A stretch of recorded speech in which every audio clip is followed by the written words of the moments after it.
I remember having my very first boyfriend and him cheating on me and then having to break up with me. And I was like, why do you have to break up with me? I mean, I don't understand that. It didn't make any sense why people had to break up if they had sex with somebody else. And funny enough, that boyfriend actually was, a 10-year lover. So we remained lovers for a very long time, even though we didn't call it that. We didn't know it. I never was that concerned about the fact that, he might be in another relationship. Welcome to Normalizing Non-Monogamy, the podcast where we interview incredible people from all over the world to hear their personal journeys of self-discovery through the lenses of love, sex, and relationships. Our mission is to show people that they're not alone and to inspire them to embrace their true selves so that together we can open minds and live authentically without shame. We believe everyone's story is powerful and beautiful, yet it's important to remember that everyone does life a little bit differently and that the views and opinions expressed by our guests do not necessarily reflect our own. Additionally, we aren't doctors. Please consult a medical professional for anything regarding your health that you might learn about on the show. Enjoy! Well, welcome to episode 334. We're Finn and Emma, and today we have an interview with Dr. Evelin Dacker. She was previously on our podcast back on our Focus Fridays episode 1.3 back in February 2020. So it's been quite a while. It's been a few minutes. Just a few minutes. Just 4 years. Yeah. Dr. Dacker is a physician. She's a sex educator, consent educator, speaker, visionary, writer, so many amazing things, and really walks us through her journey exploring relationships for the last few decades. Yeah, this is a fantastic and just an absolutely beautiful conversation. So a huge thank you to Dr. Dacker for coming on today, for sharing your story, for all of the work you do, of course.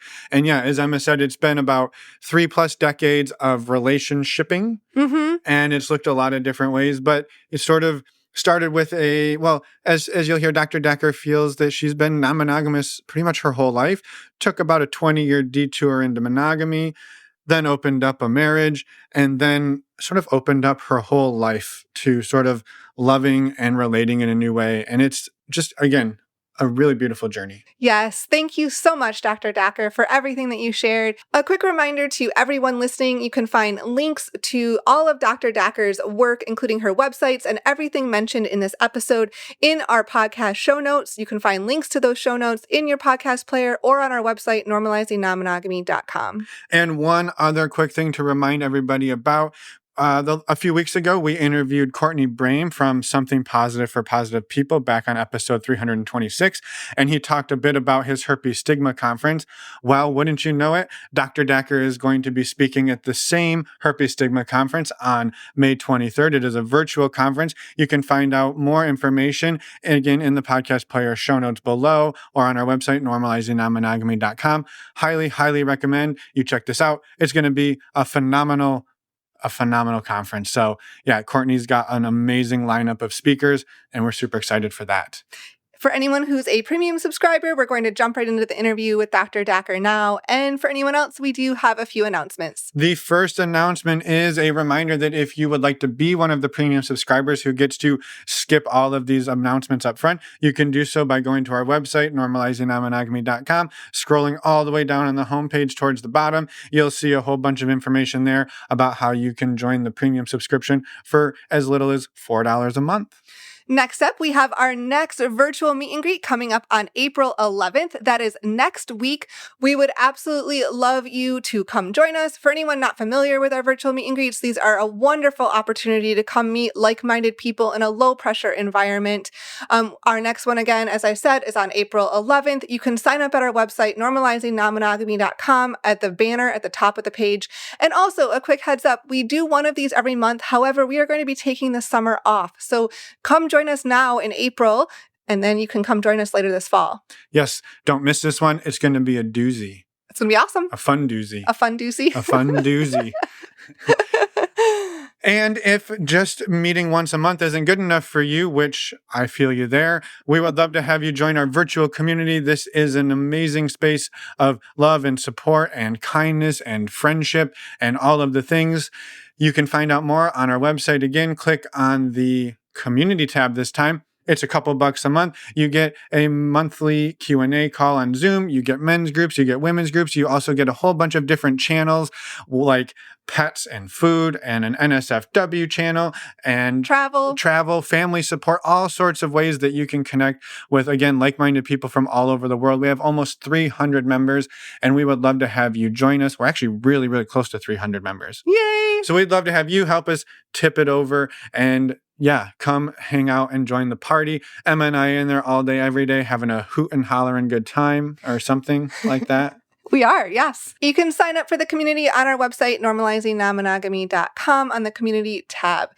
And while you're there, go over to the resources tab, check out our favorite way to get tested for STIs. It is stdcheck.com. It is fast and discreet, efficient. I was going to say fast and efficient are kind of similar. But anyway, it's our favorite way to get tested for STIs. It is the service that Finn and I use, and we highly, highly encourage you to use it as well. By using the links on the resources page, you get a discount, making a 10-panel test only $129, and you support the podcast. Thank you in advance. And best of all, you get to know your sexual health status. And the last reminder, if you would love to reach out to us, or if you want to at all, we would love to have you. How about that? Yes. If you would like to, we would love you to. Reach out, send us an email, send us a voicemail. We'd love to have you come on the show. Again, that is an open invitation to anybody out there listening who would love to share their story. You don't have to be a doctor. You don't have to be a podcaster. You don't have to be anything other than your amazing self, and show up with a willingness to share your story and help other people feel less alone. And with that, let's go and talk with Dr. Dacker. Let's do it. Welcome back. Welcome back to the podcast, Dr. Dacker. We are super excited to talk to you. The last time we were just reminiscing, the last time we talked to you was October of 2019, and that episode published in early 2020, right in the pandemic was coming along, and we put out our first season of Focus Fridays, and you were there to talk about sexual health and safety, and we're super excited to have you back to dig into your story. So thank you for coming back. Yeah. Thank you. Thank you for the invitation. We would love for you to start just by introducing yourself. Yeah, my name is Evelin Molina Dacker, and I am by training, a family physician in Salem, Oregon. And I also am a sex educator, consent educator, somehow became an STI kind of educator. And I think it's kind of funny, and a bit of a herpes expert. And yeah, so that's pretty much me. I live in Salem, Oregon. I have 2 children, and yeah. Yeah. I love it. Yeah. And that was when we got in touch with you you came on and talked all about herpes and stigma and STI testing and all of the stigma around STIs. And, we probably need to do an update on that soon. But for now, we'd love to go back, or we'd love to dig into your relationship, your personal story a little bit. And so maybe if you maybe start by sharing sort of what does your sort of relational ecosystem look like today at the beginning of February 2024? Ooh, it's very interesting because I am actually single and in a really deep relationship with my creativity right now. And that is where my focus has been for the last year. I have been in a relationship or multiple relationships for a total of almost 32 years. And last year I chose to pivot away and kind of really focus inward and take a little time to do a lot of trauma healing. And now I am in the middle of writing a book and finishing a book. And so that's where so I'm in a relationship with this beautiful muse of creativity right now. I love it. That's amazing. And yeah, that's amazing. From everybody we've talked to, writing a book is a full-time relationship, or maybe multiple consecutive ones. You got the one with your editor, the one with the publisher. You got them all, the one right? With yourself. With yourself, yeah. Your computer. So yeah, well, so maybe then going back in time a bit to sort of, I don't know, the beginning, and maybe Yeah. where and if non-monogamy sort of wove into your story for the first time. You know, it's funny because back in 2014, I went to this class on relationship structures, like different relationship structures. And I went then with my then current husband. And when she talked about like polyamory and all the different non-monogamy, I turned to him and I'm like, oh my God, I am polyamorous. It was like all of a sudden a light bulb went on and I understood myself and my entire life and everything that the way I wanted relationships to be. And it made sense to me. That being said, I went through a 20-year detour into monogamy. So I like the way you frame that. So was that So the first time you had the language for it? Like it was like a knowing, but you didn't know it was a thing? Yes. Yes. Which is amazing. And my husband at the time had the same light bulb moment when he realized ADHD. He was like, oh my God, this explains so much. Thank you. And so when I got it and I was like, oh my God, this explains so much. Instead of getting him to be like, oh, I get it. Yay. It kind of freaked him out. I was going to say, I could imagine sitting at a conference or at a presentation and your partner turns to you and be like, oh, by the way, that's me, to be like, oh shit, what are we going to do with this? Yeah, yeah. Well, the end of the story is pretty obvious, right? There was a detour. But it's interesting. I think like in some ways, when people think about how they're wired, I taught myself compersion when I was 15 years old.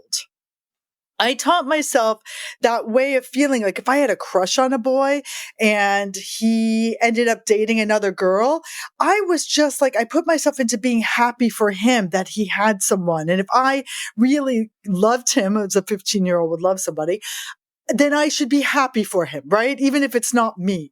And like when my girlfriends, my best friends, when you're a teenage girl, you have all these girlfriends. And then when they started having boyfriends and spending their time with a boyfriend, I kind of did the same thing. I was just like, okay, I'm going to be happy for them. So compersion just makes sense to me. It's the way that I navigate, that open love feeling. In my 20s, I remember having my very first boyfriend and him cheating on me and then having to break up with me. And I was like, why do you have to break up with me? I mean, I don't understand that. It didn't make any sense why people had to break up if they had sex with somebody else. And funny enough, that boyfriend actually was, a 10-year lover. So we remained lovers for a very long time, even though we didn't call it that. We didn't know it. I never was that concerned about the fact that, he might be in another relationship. And then I had, a lot of my relationships, I had long distance relationships, and I never felt this need to define them. I just felt like, oh, if we're together, then we love each other and let's treat each other with that love. And I was again in medical school. I was a student. I traveled a lot. So it just made sense to me in my life. Oh, this is who I am. Looking back, like I remember reading, Henry Miller and watching the movie Henry and June. I remember, there was a BBC series called Portrait of a Marriage about, I'm forgetting their names right now. Violet Sackman. I'm forgetting her name. It was like an artist and a writer, and how they had this open relationship where she had relationships with women and he had relationships with men, and always being like, that's what I want when I grow up. Like, I want that. I want to be able to have lovers, female lovers, male lovers. Like, I'm going to have this great open relationship. And then I met my ex-husband on a beach in Thailand. And, as one does when you're 28, 27 years old, you meet somebody on a beach in Thailand and 4 days later you decide you're going to marry them and live together happily ever after. So a story for the ages. Right. So there became the detour. And even though, we were both pretty alternative. And he at the time was living in Australia. And I was in the midst of like not sure where I was going to live because I was completing medical school and I was going to go to my residency, but he was going to follow me anywhere because, that's what you do when you're 27 and you meet somebody on a beach in Thailand. And you fall in love immediately. Exactly. And it never, that relationship never, like that structure just never came to fruition. Which was really, I'm really not quite sure why. There were moments. I remember this dinner party we went to one time, and there was this beautiful Australian woman and her French husband and her French boyfriend, and we were all flirting together. And I just felt like there was this energy. And I remember being like, I want to follow this. And my, my ex-husband being like closed off to it. So I've always been like, damn, if we followed that, like what could have our marriage been like? Yeah. Or, he had a short relationship with somebody before he moved here when he was still in Australia. And I was like, damn, if you told me about that, even though I asked you because I knew something was going on, if you told me about that, we could have had something different happen. Yeah. But instead, we had a very traditional monogamous relationship for 20 years. Yeah. Up until I was in my mid-40s and I joined a roller derby team. They say roller derby saves your soul, Yeah. right? It saved my soul. It kind of like it blew up my life, but it's so funny because I remember going on a hike with my ex-husband then and being like, you know what? I'm going to join a roller derby team. And he looked at me and he's like, I don't think so. I think it's just below you. You're a doctor in this community. You shouldn't, it's just too crass for you. And I said to him, it was written up in the New York Times, so it has to be okay. Argue with that. Yeah, right. Yeah. Right. I was like, no, it's not crass. It was in the New York Times. It's totally cool. Yeah. It's totally mainstream. It's all good. Yeah.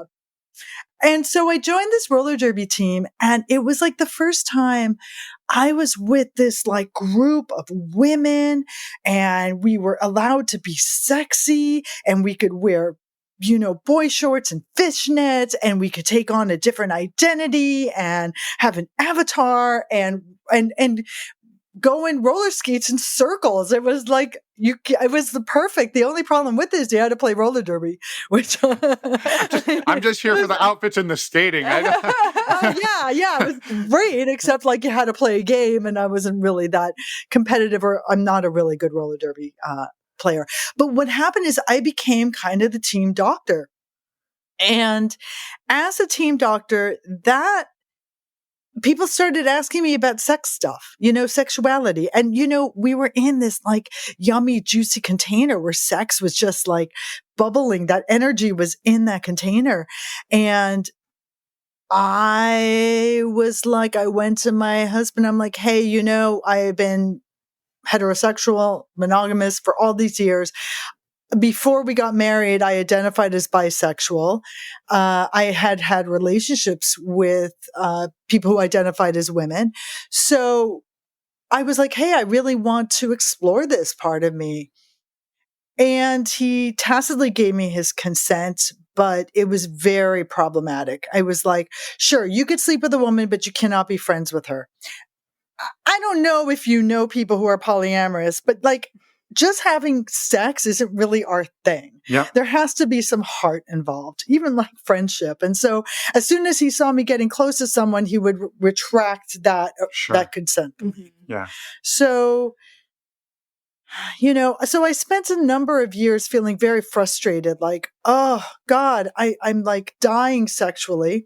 I was in my mid-40s. I'm a physician. I deal with a lot of people going through menopause, and just seeing all these group of people losing their sexuality.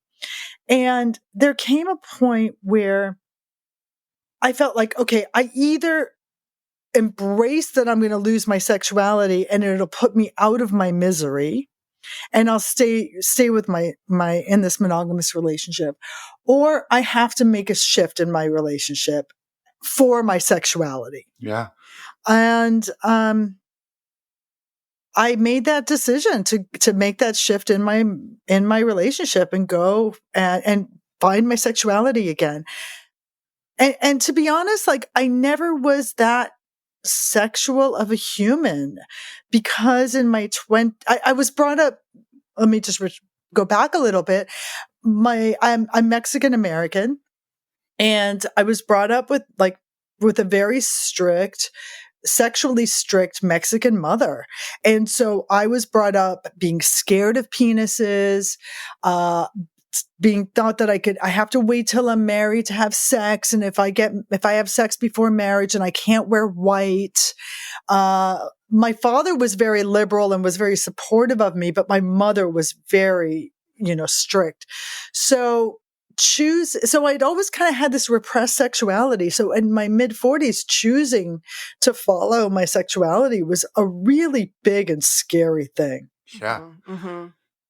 I was also like in the midst of really studying sexuality and realizing that there's something missing in the way that we do medicine. There's something in the way that we treat people. Like, here I am. I've been practicing holistic integrative medicine for 25 years. And realizing, darn, we're not talking about pleasure here. We're not talking about the thing that connects us with other people. We're so scared of sexuality that we avoid it altogether. So as I was in roller derby, and they were asking me all these questions about sexuality, and I was like finishing up a certification in functional medicine, and I was starting to like have my own budding sexuality come to blossom, it all kind of came into this one beautiful package that just, exploded me, and not exploded me into pieces of a mess, but exploded me into like this beautiful firework. I love that. I love that image. Yeah. Yeah. Yeah. I would love, Dr. Dacker, before we unwrap the package and let the firework explode, I'd love to go back and just talk about a few of the things that you've shared, because there's so much amazing stuff in there. And the first one was around compersion and how you taught yourself compersion. Yeah. And so as first, as a teenager, exactly. And so first, for anybody who's not familiar with the word compersion at this point, it's sort of, loosely speaking, you sort of find pleasure in other people's pleasure, right? Rather than feeling like, well, Emma's really enjoying herself. That makes me feel yucky because I wish she was enjoying it with me. Just saying, her happiness makes me happy. And again, not a perfect definition. I would recommend people go to a website of a friend of ours, whatiscompersion.com. That's Marie Twain's website, and all of her work and research on compersion is amazing. So I just wanted to throw that out there because it's a really great resource for anybody who's not familiar. But for you, I mean, just teaching yourself compersion at that age, and it sounds like it really stuck in your brain that you went through this process. And I'm curious kind of how you did that. And did it feel natural, or did you have those tinges of like, this boy I like some other girl, like, that doesn't, and then you had to like do really hard work, or did it come a little natural to you? I can't 100% answer that, because that was, 35 years ago. Sure. It was a long time ago. Yeah, I understand. But what I remember, I had a crush on this boy, like a really intense crush on him. And I remember, and of course it was like a silent crush. He didn't know me. I mean, he knew me, but it was like a crush from afar. And when he connected with this other girl, I just remember being like, look, Evelin, if you really have this love for him, you got to be happy for him. And look how good she is for him. Like, she's way better for him than you are for him. And that's okay. I could still have this feeling that I love him. Yeah. And then going through it with my close group of girlfriends, as they started getting boyfriends and I didn't have a boyfriend. And just seeing, like, having that loss of like, oh, they're not hanging out with me. They're not going to roller skating with me on Friday night anymore. They're going with Billy. I just kind of like dealt with the sadness and dealt with that loss and dealt with the jealousy. It's not like I didn't have the jealousy and I didn't experience the loss. I absolutely did. Mm-hmm. But I was able to put in those, in those other feelings of like, oh, if you really love them, it's okay. It's okay. You want what's best for them if you really love them. Yeah. And it just like, again, this was way before the idea of compersion was around. Sure. I didn't necessarily ever talk to anybody about this. It just like, I was a feeling that I understood. And when I first got described with compersion, it's like, oh, of course. Yeah. That makes a It lot of doesn't mean I sense. don't feel jealousy. You Yes, know? and that's a really important point. Like, it doesn't mean that you don't feel jealousy. That can still, Right. you can feel both. Yeah. Yes. Absolutely. I mean, I'm human, right? I get jealous. There's a lot of things that there's a lot of reasons we get jealous from people. We have egos. If we have egos, we're going to get jealous. But I just think that like my heart is big enough to hold it all. Yeah. Mm-hmm. That's beautiful. Mm-hmm. Yeah. And when somebody I just want to say one other thing about love. And like one of the things, one time, I met this woman and she was telling me about being a mother. And she said, the thing about being a parent is it's the kind of love that the deeper it gets, the more you have to let it go. Mm-hmm. Mm-hmm. And that also really resonated with me. It's different from romantic love when you're trying to get closer, right? But as a parent, you have to let your child go. You start with them actually being connected to you for me at least. And then, you slowly let them go as a mother. And so I also feel like my loverships are similar to that. Mm-hmm. I realize that I could love and keep love for people regardless of where they're at in my life as well. Mm-hmm. Yeah. Well, and it sounds almost exactly like what you did through school and through medical school, where you sort of had this cast of people that you had relationships with, but they were sort of fluid. And you said it like it really fit into your life. And I think that's really important for people to sometimes step back and go, well, could my life really support a deep, romantic, integrated partnership right now while I'm doing all of this crazy work and all of this crazy school? Or is it better to have like 3 or 4 people who can kind of float in when they're free and when I'm free, and it's okay, but I still care about them. Maybe I even still love them, but we don't have this like tight grasp on it to the point where we're like stifling or suffocating each other, or Mm-hmm. or you're like feeling angsty because, oh, I guess I can't do my homework tonight because I need to call so-and-so, or I need to go out because we have a certain amount of time we have to spend to meet some type of invisible quota. And so it sounds like you really took that into your life moving forward for a number of years. Mm-hmm. Mm-hmm. Yeah. I mean, again, it wasn't like I planned it out. It just Right. kind of happened. Yeah. And, it's so funny. I had this one boyfriend in medical school who was from Denmark.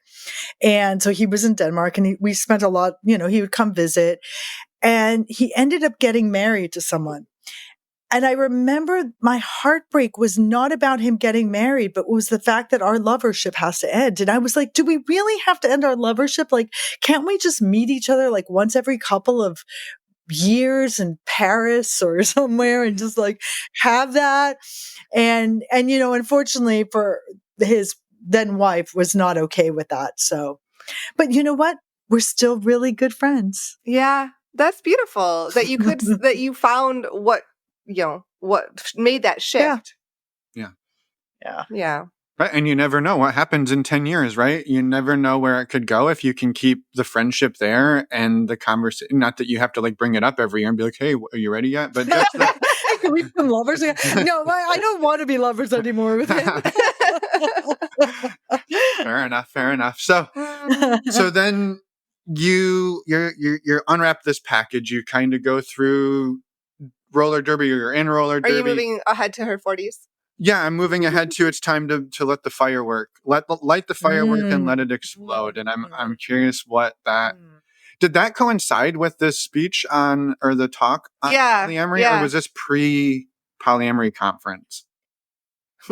Workshop. Workshop. I think it was kind of during. Okay. So what happened was that I started losing my sexuality. Like, as I said, it was like my spouse and I had a challenging relationship, and I started losing my sexuality.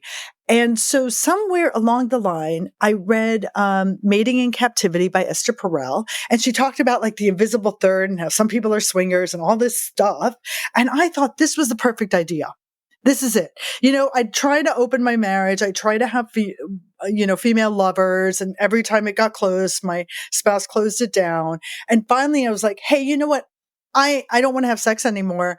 But look, I read this book and you should read the book too. And let's like open our marriage.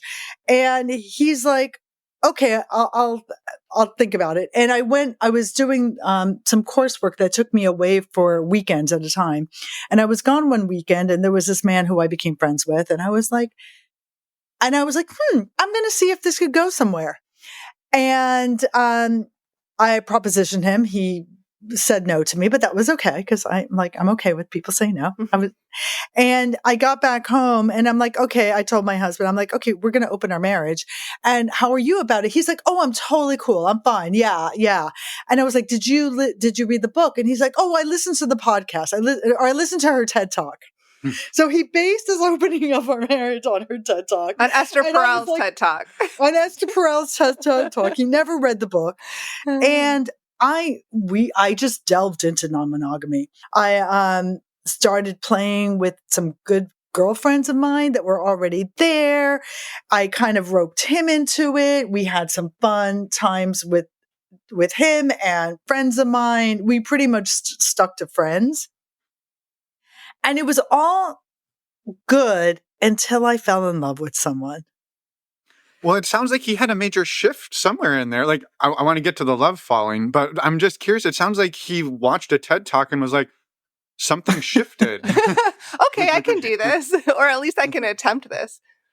You know what? I think it just had to do with timing and where our relationship was at and how dysfunctional our sex life was at and how unhappy I was. Mm-hmm.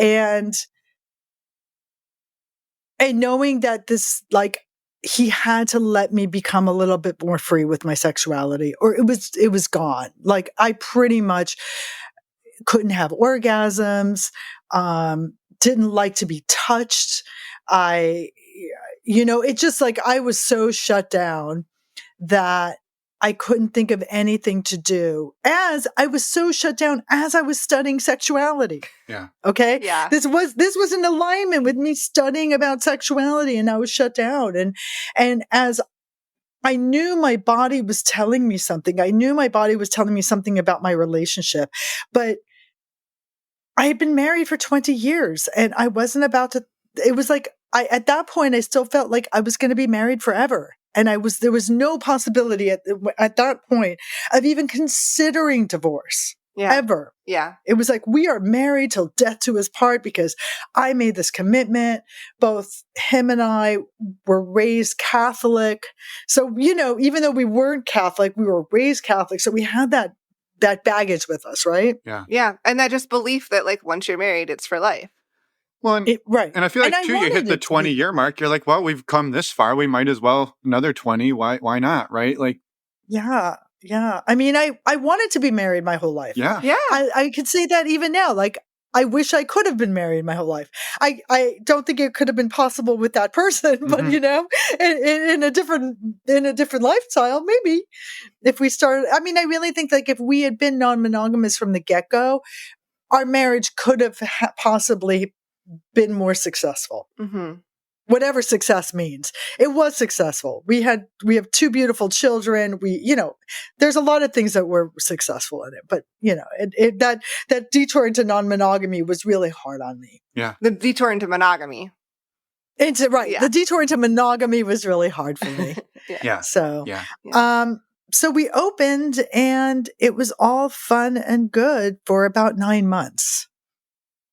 And just lots of exploring with different people and it sounds like with your husband at the time too. With my husband at the time. Yeah. So it made it safe for him. Yeah. Well, and it sounded you a theme kind of showed up a few times in there that I thought was interesting.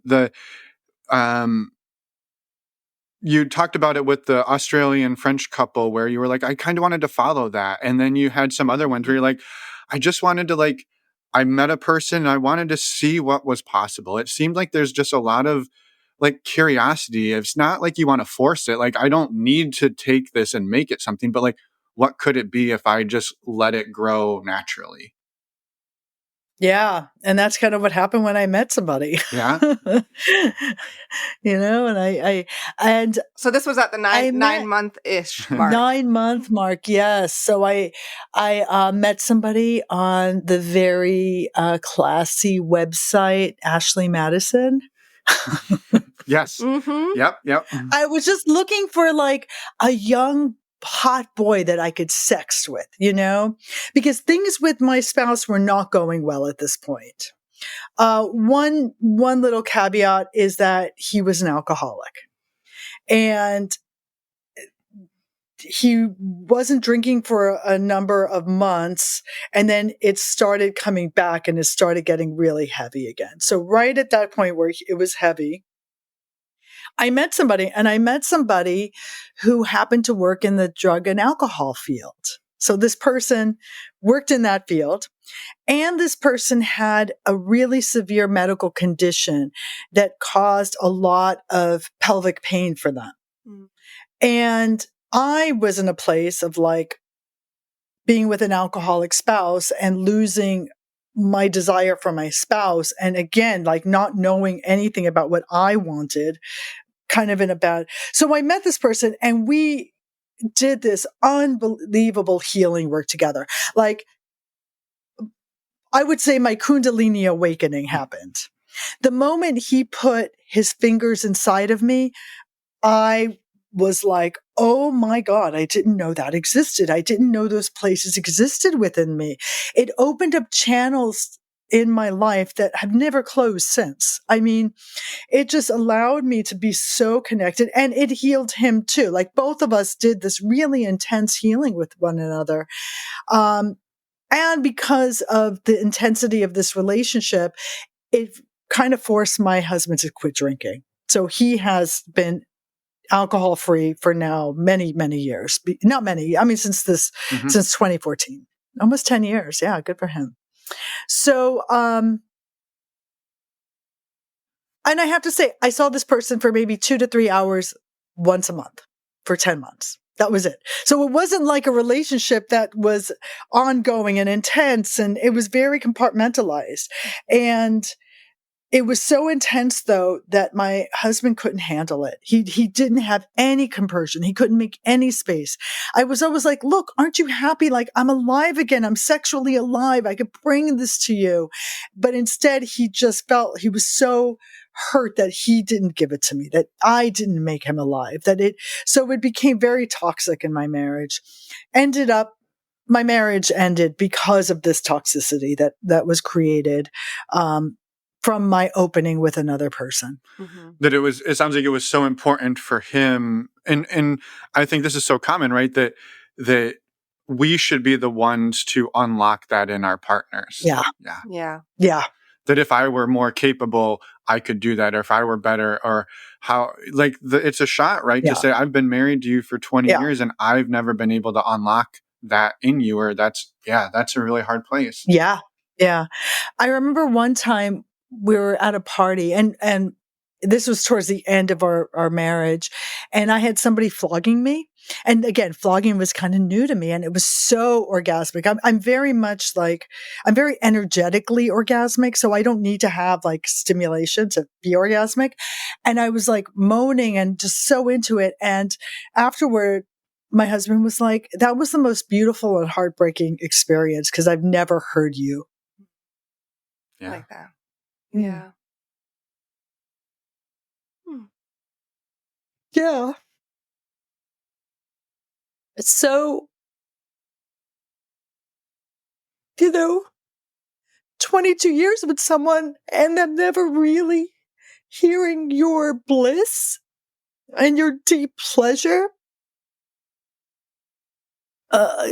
was painful. And we ended up, you know, getting divorced and separated. And 2 weeks after I left my marriage, I entered into this beautiful polyamorous relationship with another man. And it was one of the most liberating relationships that I've had. He was a bisexual man, and we were together for 6 years, had a couple of breakups in there, but we're together for 6 years, and really decided from the first time we were together to practice relationship anarchy. Mm-hmm. And so I went from this marriage of 22 years right into a polyamorous relationship anarchy structure with a bisexual man. Yeah, it's quite a shift. And like coming out of the marriage that you were in, like it was a long relationship. There was obviously sounds like a lot there, clearly. And at the end of the day, it wasn't working. And so you're working through like digesting that and grieving that. And then you jump into this new dynamic, which sounds like I would love to hear you talk about it more of like that it was more aligned for you with who you are. However, you're still like that shift is it's a lot. And I'm curious, Dr. Dacker, did you also simultaneously end the partnership with the person you were seeing every couple of weeks? Once a month. Yeah. Yes, it ended after 10 months because my spouse couldn't hold space for it. Like I would come back and it would be a horrible experience. It would be horrible experience. Horrible. And, bordering on abusiveness. So I had to end it after 10 months. And so you're grieving that the was loss very hard. Yeah. I mean, no, it's impossible, right? You're grieving the loss of this awakening relationship, this relationship that you came alive in, and your 22-year marriage or 20-year marriage. Like that's a hell of a lot to pile on. Mm-hmm. Mm-hmm. Mm-hmm. It was a rough couple of years. Yeah. Know, it was rough. Yeah. And I guess as you entered into this new relationship, how did that work for you? How did you feel in that, like that transition and that new type of dynamic? It was amazing. It was amazing. It was so different from my marriage because, my husband was very kind of almost anxiously attached, right? And totally loved me and totally loved my body. And was like, but yet there was this nasty undercurrent to it. And then I was with somebody else who was like, hey, I'm polyamorous. I'm solo poly. Let's do relationship anarchy. Yeah, I kind of have I don't know how I feel about you. I don't know emotionally how I'm connected, but hey, let's have fun and hang out. So it was like, oh, good. I don't have to give somebody a lot of my emotional energy and I could explore. I could go I could go and try kink stuff without having somebody freak out. I could be with other partners. I could have all this latitude and yet I have somebody I could play with. Mm-hmm. Mm-hmm. And, it was lovely. It was lovely. I felt very held in my sexuality. It has been honestly the only relationship I've had. The relationship lasted 6 years where the sex was good all the time. It was always amazing. Like even the last time we had sex, it was amazing. Like even if it's like the most boring vanilla sex I had, it was always like so. It made me realize that you didn't have to lose your sexuality even in a long-term relationship. Like it could always be really yummy and good. Mm-hmm. Mm-hmm. Him being bisexual also opened up so many doors. Like there was times when we had a relationship with another man. We were a throuple. There was ability. He had another relationship with a male. But I never was partnered with that man. But, there was all this compersion and I had other relationships sometimes with women. Like it was very open and liberating and freeing. And it worked for a number of years until stop working. Yeah. Which I would just to call back doesn't mean it wasn't a success, right? Like this sounds like it was a Oh, smashing success of a relationship, yes. but it Yes. just didn't last, Yes. quote unquote, forever. Well, just like you had shared, your marriage was, A success. yeah, like there's successful things from that relationship too. Like Mhm. that, just Mhm. because a relationship ends doesn't mean it's a failure. Yeah, for sure. And I don't think in fact, I know that I couldn't be doing the work I'm doing now and have been and delve into uh, what I could give the world if I stayed married. It was a really hard decision. It's like, do I stay married and lose my sexuality and just be like his wife and we have grandchildren together and we live happily ever after? Or do I go into door number B, where I have no idea what's going to be behind that door? And I decided to step into the mystery, and really, because I was with this other partner who not allowed me, like he didn't judge me for being the executive director of Sex Positive Portland. He supported that, didn't have a problem with the work I do in consent or sex education. Whereas my ex-husband really was like very uncomfortable with all of that. So it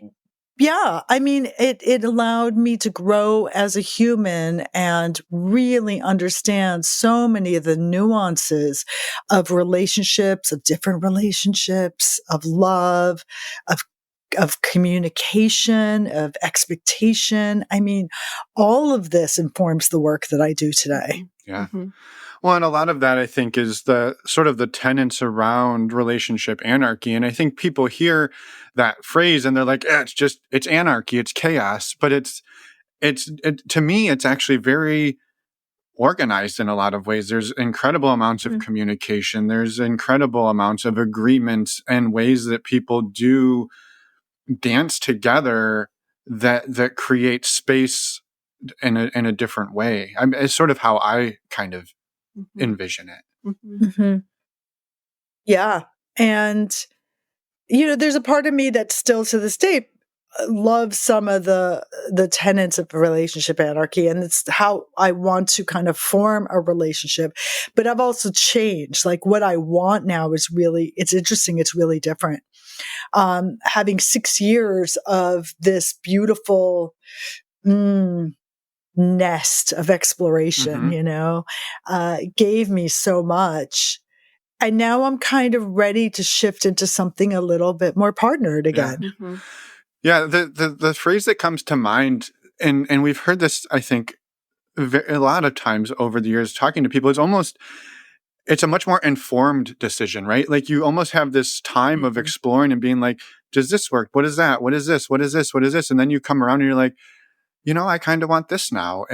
But it's a little bit more of an informed decision. You've gotten a little bit of that, I don't want to say out of your system, because some people probably never get it out of their system. They're like, that's just what I want forever. But you came sort of around to, I want something a little bit different. Absolutely. And I find it so interesting because I'm so grateful that I got to do all of this sexual exploration in my late 40s and 50s. Not in my teens and 20s, where I didn't have the understanding of like, this is my body and this is my choices. But being, having this all happen around my perimenopause and menopause phase was absolutely liberating. And I could say without a doubt, like at 58, I am way more sexual and yummy and vital as a person than I ever was before I was 45. Yeah. So when I hear men saying like, oh, older women don't have it, I'm like, are you freaking kidding me? I could probably like exhaust you, like you have no idea. Yeah. Oh, I love that. It's just such a different phase of life. I mean, people who go through that experience in their teens and 20s, like it's to have that in your 40s and 50s, like it's beautiful. The life experience. It's just you're in a totally different world. Yeah. So it's not too late. So, I'm putting it out there. Women who think that they're going to lose their sexuality as they get older and they're going to get like, they're not going to be desired and wanted. That's just a story to keep us small. And I really we can be as yummy as we want for our entire lives. I have one of my patients who's 80 with his 76-year-old, partner.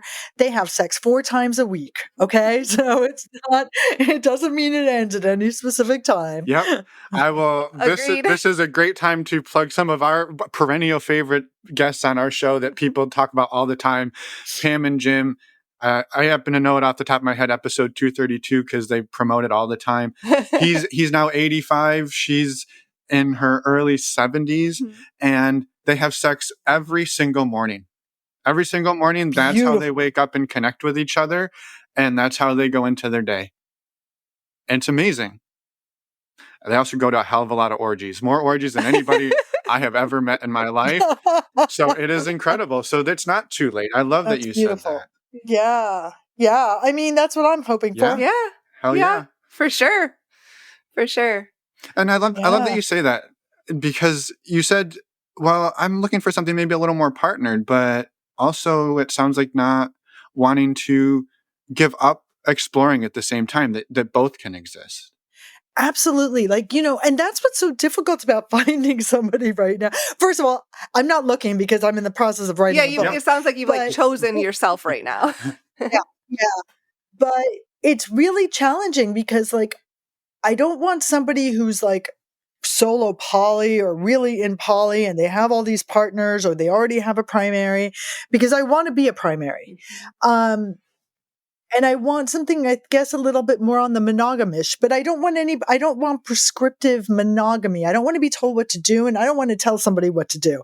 I want there to be room for exploration and play and joy and the unknown. That being said, it's okay to be in a hierarchical polyamorous relationship. I think that's totally fine. I think we sometimes poo-poo it, especially people who are relationship anarchists. It's like, oh, that's bad. Or the other people. I think that's bullshit. Honestly, I think that it's about how you communicate. Hierarchical polyamorous, because it's really we only have a certain amount of time on our hands, right? So our love may be unlimited, but our time is not. And yeah, so it's what I'm calling in is an evolutionary love relationship. That's what I'm calling it. Yeah, I mean, I kind of hear love that term, by the way. I do, I love that, and I kind of hear that same thread of I want to be able to follow things that come along, but that maybe you can communicate, hey, I want to follow this with you, person, but I'm also in a primary partnership, and so the way that I can follow this with you will look like this. Do you want in or do you not want in? And then everybody gets to decide if that's a thing they want to be a part of consensually. Right. Absolutely. And knowing that you could fall in love with people without ever having to touch them. Yeah. I had the most beautiful 6-hour love affair last year. This is probably the person I fell the most in love with last year. I was on a plane on my ride to Berlin, and I was sitting next to this police officer, and we just absolutely fell in love with each other. As soon as we landed, went through customs, we gave each other big hugs, wished each other well, and said goodbye. I only know his first name and he only knows my first name. And yet that encounter was so beautiful and was so rich and was so full of love that I counted as yeah, that was a little love affair I had. I love it. I love it. And on a plane, what a beautiful moment of and we're here to yeah, we're sitting here. We might as well make something up. I know, it was beautiful. Yeah. I love that. It's gorgeous. Reminds me of a song that's 30-second love affair. It's this guy singing about getting at a red light, and he looks over and he sees somebody and he falls in love, and he's runs away in his head, and then the light turns green and they never see each other again, and he's like, ah. So yeah. I love it. I love that. Yeah. So love is big, and it's so complex, and it's always a gift. Even the hard parts are gifts, all of my relationships, all of my loverships, all of every single one of my relationship ended about a year ago. And it ended in such a way that I realized that it was just a gift. It was a gift to be now taking time to myself and, doing my own work so that when I enter a relationship, I'm not entering it with someone to heal different parts of myself, but that I'm already know how to heal them and I'm healed within myself so I can meet somebody for who they are and have this, like what I said, an evolutionary love relationship that's based on our desire to make the world a better place through our love for ourselves and love for the world and each other. And, I consider myself a sacred activist, and I want to find another sacred activist to make this world a little better place. Yeah. I love that. That was amazing. Yeah. Yeah. It's beautiful. I'm also curious, kind of how in navigating these relationships, how has it gone navigating them with like friendships and family members as you figured out your different relationship structures? In terms of being open and honest and like it's complicated is it can be very complicated. So I'm curious how that's been for you. The hardest place for me to be open has been at work, but I'm doing this podcast, so you could tell that I'm already pretty open. It started slowly with my divorce. My friends, of course, all knew what was going on. A lot of my friends knew because they were part of it, and other friends just knew because they were alongside of it. Of course, that I've lost some friendships through it, but that is to be expected, and the ones that stayed. My children, who are now 24 and 26, I was always really open with them about it.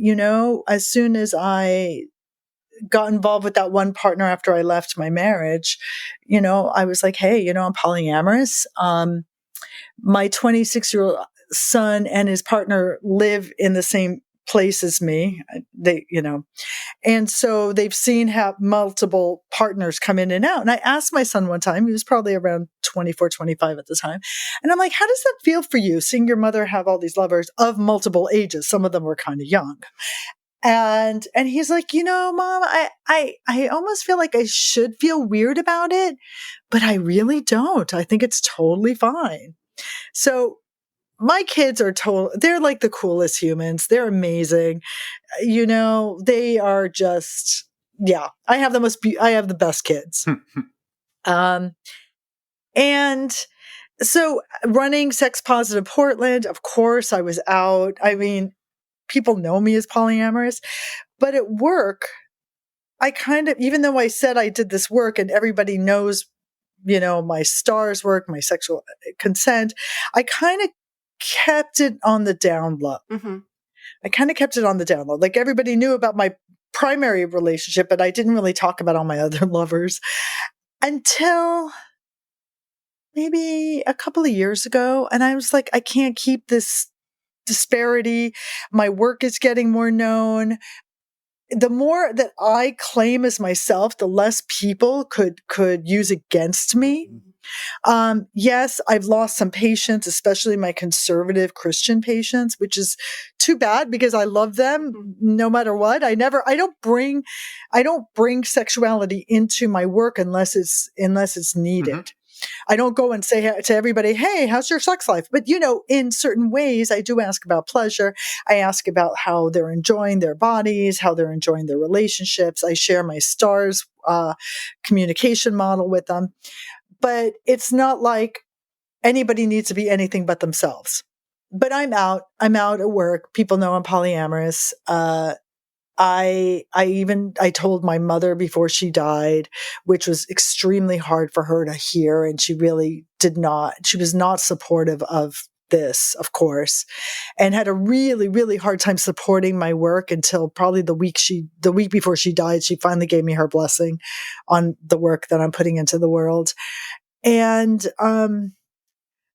so in a way, I'm kind of one of these maybe I are the fault of TMI versus keeping things to myself. But I feel I have to, because I can't stand up as a leader in this work, and I can't stand up as a person who wants to be a role model for other people to be themselves. Like, it's really important that I could be as an example of people being able to be authentic and who they are and loving themselves for who they are in all their messiness. I can't do that unless I do it for myself first, right? So, yeah, so I'm out there. I have no problem sharing my story here on your podcast because of that, and just hope that it, allows other people to find who they are, because those 20 years that I was monogamous, whereas they worked for me in the times because I was a mother and starting a career and raising a family and all of the things, also didn't work for me. I also wasn't my authentic self. And it caused me to die in many ways. It caused me to be so much smaller. And I've had to work so hard to regain that. Years of counseling and therapy and trauma work to regain what I wasn't. But now I'm here, and now I am who I am. And I love myself for all of the complexity and all of the messiness. And yeah. I love it. I hope that answered your It does. No, it's Beautiful. perfect. Yeah. I mean, it is complicated, and getting to this place of where you're at now is beautiful. Yeah. And honoring that the journey is the journey, and it's not always easy, but it's your journey and your path, and I love what you've shared. Thank you. Yeah. I just, the thought that came to mind when you shared that, of just sort of like the work is a weird word, but the work and the intention to get here, it almost like you land in a place where you're not just you, you're like emphatically you. You're like, I'm me, and in a way that I've never been, and maybe never would have been if I didn't have to fight a little bit for it. Absolutely. Which is, we haven't really talked a lot about what my gift to the world is. And it's this communication model that really is kind of like comprehensive sex education that you need to know, like all the things you need to know about yourself in order to communicate them to a partner or a potential partner. And I wouldn't have been able to have that or create that without all the things that I went through, without understanding. Like, we don't just come to each other and be like, okay, this is my STI results and this is what I need. And let's go have sex now. Like, there's so much more to have to disclose to people that make it richer. And if I didn't have to struggle as much as I did to claim who I was, I wouldn't understand these concepts. And now, it's called the Stars Talk. The Stars Talk has changed because of what I've learned. Before, the first thing was always STIs and sexual health. Now that's the last thing to talk about. And the first thing to talk about is safety and what you need to be safe and what does safe feel like to you. Because there was so much of the time, like, I didn't know that. And I honestly never felt safe in my marriage. Mm-hmm. I never knew what safety was. I didn't feel safe. And so therefore I couldn't bring my full self to the table, and I couldn't bring my sexuality to the table. And so, like, if I could teach anybody anything through my journey and through my work, is to really consider the importance of these concepts, consider the importance of what does safe mean to you? Because you're not going to be able to have good sex, and you're not going to be able to have really intimate, yummy relationships with other people if you can't feel safe. Mm-hmm. So, that's like the first S of my Stars Talk. And all of it, like my turn-ons, which is all about pleasure. Like, I lost my pleasure. I didn't know what sexuality was. I was willing to sacrifice it to stay in a marriage where I didn't feel safe. But something else taught me, oh no, pleasure is important. And then I was able to bring that to my medical practice and realize, hey, we don't have to suffer if we could also focus on there's so much joys in our lives. It's not just sexual. Yeah. The A is about boundaries and understanding boundaries and our trauma and being able to not just say, this is where I'm at and this is where you need to, you can't cross this line, but how do our boundaries become flexible, and how do they adjust to what we need at the moment? Because we're so connected to our safety needs, and we're so connected to what we want as pleasure. So all of it, and even I'm at this point of writing my relationship intentions and expectations chapter, and it's really interesting to write it from the perspective of not being in a relationship and not being in with somebody, right? So to really think about like, what are my intentions? What does sex really mean to me after all these years of, exploring all these different relationships and all this different yummy, amazing sex that I've had, in all these different ways. What does sex mean to me now? And like, what is it that I really want? And what does it mean to me to have something with somebody? And how can I actually be authentic in that and co-create it with someone else? Mm-hmm, mm-hmm. So, so much, I don't think I would have been able to actually teach this and write it and help people with their own process without having gone through everything I've gone through. Yeah. Yeah. That's amazing. I'm so like, beautiful segue, by the way. Yes. You made that incredible for us as the host. Like that was beautiful. So thank you. And I love to hear too that you've, not that I felt like there was anything wrong with the model the last time we spoke, but that it is flexible, it's adaptable, that as we grow, maybe we take on different meanings for these things, right? And even like the word safety, right? What I think of when I say safety, or you think of and Emma thinks of, they might all be very different. And then we get to have like a really cool conversation. You could set up the time like, hey partner, I want to talk to you for tonight all about safety. And we're just going to spend hours talking about that. Like, what a connective way to spend time together, talking about intimacy and safety in your partnership. Like, I don't know, that gets me excited. Yeah. And the thing about the STARS framework is that it could mean so much to everybody, right? Like they could be very simple. Like the concepts could be super simple. Like, to feel safe, I need to know that you could hear my no, and that you will wear a condom, and that we will be together in locations that our families know where we are, right? Or that I don't want you to drink alcohol. Like, it could be that safe. Or it could be something like, oh, I notice in my body that when I feel safe, my shoulders are down. I notice a relaxation in my arms. And sitting here with you, I could feel this comfort. So like, let's maintain this place of like, oh, my body somatically has this feeling. Or sometimes, I want to feel a little unsafe. I like that edge of unsafety, but I'm making that choice to do that. Yeah. I'm not just doing it unconsciously now and putting myself in a place of danger, which then I'm going to feel like somebody, did a boundary violation and I did something that was iffy in its consent. So, each of these little letters could mean something very simple or something very rich. Yeah. Yeah. And I love that you're modeling that it can grow and change over time as you live life and learn new things, and that we can all adapt that too, based on our own lives and what we're learning and growing and changing with. Yeah. I'm so grateful, Dr. Dacker, that you came back, that we got to hear your story. It was absolutely beautiful. And just thank you for your vulnerability and sharing everything with us. Yeah.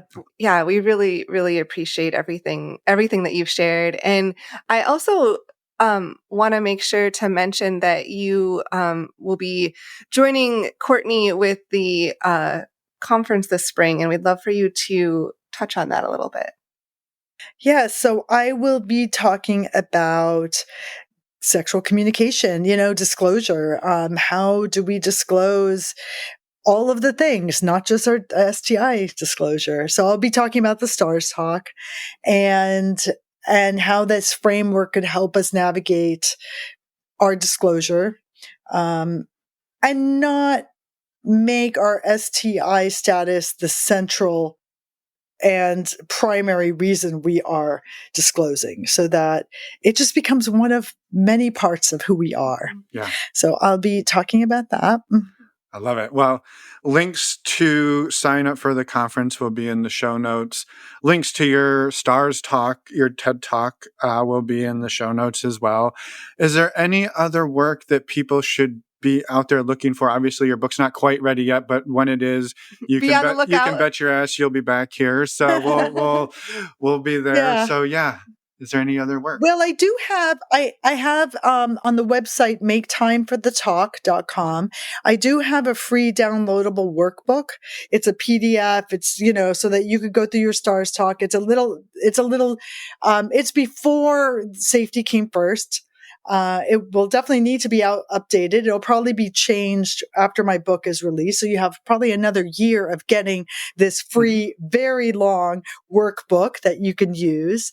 And I have an STI handbook there that's available for purchase. It has all the information about different STIs, including herpes and how to disclose herpes, and HPV and all of that. And, I'll be doing some workshops on STARS at different venues. If you sign up at Make Time for the Talk for my newsletter, for my email, you'll get links to all of the podcasts and everything else that I do. Perfect. This will probably be included on one of those email newsletters. Yay, wonderful.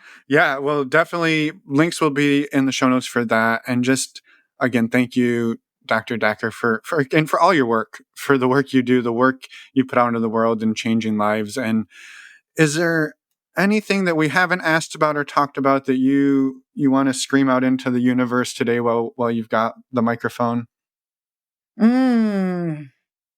Just, that it's okay to be you.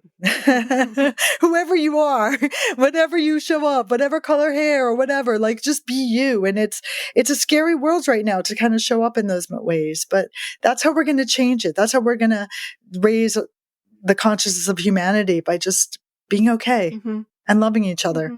Yeah. So thank you so much. This was a pleasure, and I really enjoyed having this conversation and being given the opportunity to share my story. Yeah, you're welcome. It was a true delight and our honor. So thank you. Exactly. Yes. Yeah. And that was a beautifully said last sentence or two as well. And just that point of be yourself and it's okay. I love ending there. Thank you. And enjoy the rest of your day. Thank you.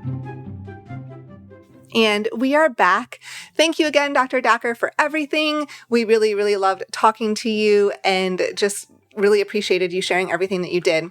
A quick reminder that you can find links to all of Dr. Dacker's websites and all of the resources that she mentioned in this episode in your podcast show notes, in your podcast player, or on our website, normalizingnonmonogamy.com. Yeah. Again, Dr. Dacker, thank you for coming on, for all the work you do, and super excited to get your next episode out there when your book comes out. Yes. Pretty pumped for that. So super excited.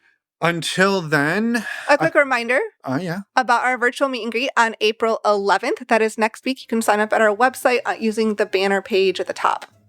You can, or you can go to the events tab. The other things that we would remind you to do, please go sign up for the Herpes Stigma Conference.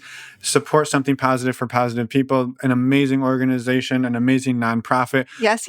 Courtney is an amazing human, and all of the people he's got on the lineup for the conference are incredible. So please go check out that work, sign up for that, get yourself some education. And with that, next week we have an interview with Mike and Mara. It is beautiful, so come back and listen then. And I suppose we'll see you all in a week. I think that's all. That's all. Bye, everyone. Thanks for listening.